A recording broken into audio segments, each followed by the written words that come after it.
একটা জটিল অপারেশন সেরে একটু চা নাস্তা পানের বিরতিতে হাসপাতাল থেকে বেরোয়েছি। আঙিনা পেরিয়ে একটি সড়ক। হাসপাতাল নিকটবর্তী হওয়ায় এখানে সব সময় ব্যতিব্যস্ততা, যানজট লেগেই থাকে। সড়ক পেরিয়ে ওপারে একটা খাবার হোটেলে প্রবেশ করলাম। রুটি আর চা অর্ডার করলাম। খাবার আসতে একটু সময় লাগবে। ফোনটাও হাসপাতালের চেম্বার কেবিনে রেখে আসলাম। হোটেলের এক কোণে দেয়ালে সাঁটা টেলিভিশনে চোখ পড়তে হঠাৎ দেখি সিগন্যাল নেই। কেমন যেন গ্লিচ করছে টেলিভিশন স্ক্রিন। নেটওয়ার্ক কাজ করছে না হয়তো।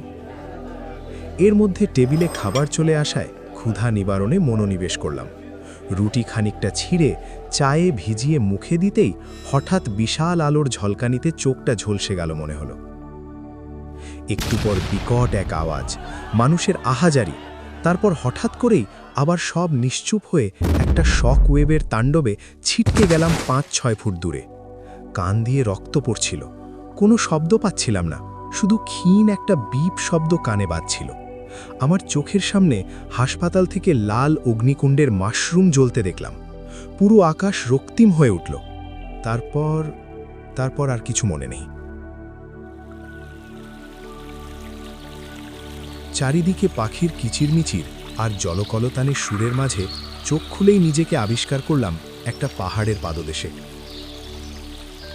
গায়ে নোংরা ছেঁড়া শার্ট, প্যান্টের নিচের অংশটা কোথায় যেন ছিঁড়ে পড়ে গেছে। আমার ঠিক কয়েক হাত দূরে সুললিত তরঙ্গে বইছে একটা ছোট্ট খাল। দূরের কোনো ঝর্ণার ধারা থেকে হয়তোবা এর উৎপত্তি। কিন্তু আমি এখানে কি করে এলাম?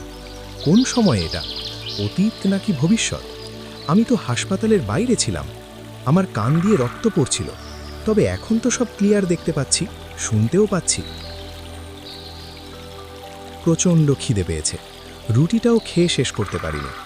কি হয়েছিল সেদিন সেটা ভাবার চেয়ে আমার খিদে মেটানো জরুরি। শরীর ভীষণ দুর্বল। খাবার সংগ্রহের তাড়নায় কোনো রকম হামাগুড়ি আর টলতে টলতে অল্প গভীর খালটার দিকে গেলাম। খালের স্বচ্ছ পরিষ্কার পানি পেয়ে পেট ভরে তৃপ্তি নিয়ে পান করলাম। পানি পান শেষে খুঁড়িয়ে খুঁড়িয়ে খাল পেরিয়ে পৌঁছই ওপাশে। এরপর সামনে পড়ল উঁচু একটা জায়গা। উঠার জন্য সিঁড়ি বা কোনো ধাপ নেই। আমাকে মাটির গা বেয়ে গাছের শিকড় বাকল ধরেই ওঠা লাগবে। অনেক চেষ্টার পর উপরে একটা গাছের শিকড় আঁকড়ে ধরেছি। মনে হলো আমার ভার সামলানোর মতো সক্ষম, তাই ওতে ভর করে মাটির ঢালে পা বসিয়ে ধীরে ধীরে যেই মাথাটা তুলেছি অমনি পুরো ভূমিটা কেঁপে উঠল। প্রথমে ভূমিকম্প হচ্ছে ভাবলেও পরক্ষণেই হাতের বাম পাশে চোখ পড়তেই আমার অন্তরাত্মা কেঁপে উঠল। শিরদাঁড়া বেয়ে শীতল একটা পানির স্রোত বয়ে গেল। কপাল গড়িয়ে চোখের পাতা ভিজিয়ে দৃষ্টি আবঝা করে দিচ্ছে। চোখ পিটপিট করে দৃষ্টি পরিষ্কার করলাম। আমার চোখ তখনও বিস্ফারিত। না, এটা সত্য হতেই পারে না। আমার চোখের সামনে হুঙ্কার দিচ্ছে একটা জলজ্জন্ত ডায়নোসর, দ্য টি-রেক্স। আমি ভয়ে নিঃশব্দে কাচুমাচু হয়ে হাতড়ে পাশের একটা ঝোপের দিকে এগোতে লাগলাম। আমার হাত শুধু উপরে, শরীরে বাকি অংশ তখনও নিচে। একটু পর ডায়নোসরটা আরও নিকটবর্তী হয়ে আমার পাশ দিয়ে পা বাড়িয়ে এক লাফে নিচে নামল। ভাগ্যিসর মুখটা অন্যদিকে ছিল। আর এমনিতেও মুভিতে দেখেছিলাম ডায়নোসররা নাকি রক্তের গন্ধ অনেকটা দূর থেকে শুঁকতে পারে। ভয়ে আমার হৃৎপিণ্ড গলার কাছে এসে ছটফট করছে। এই বুঝি বিশালদেহী ডায়নোসরের ভোজনে পরিণত হয়ে জীবন দিলাম। না, শেষ পর্যন্ত কিছু হয়নি। প্রাণীটি পাশ কাটিয়ে খালের পাড় ধরে চলে যাচ্ছে।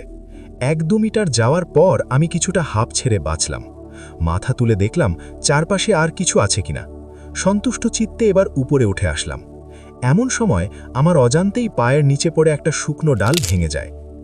বেশ জোরেই শব্দটা হয়েছিল। ডায়নোসরটা কি আমার উপস্থিতি টের পেয়ে গেল?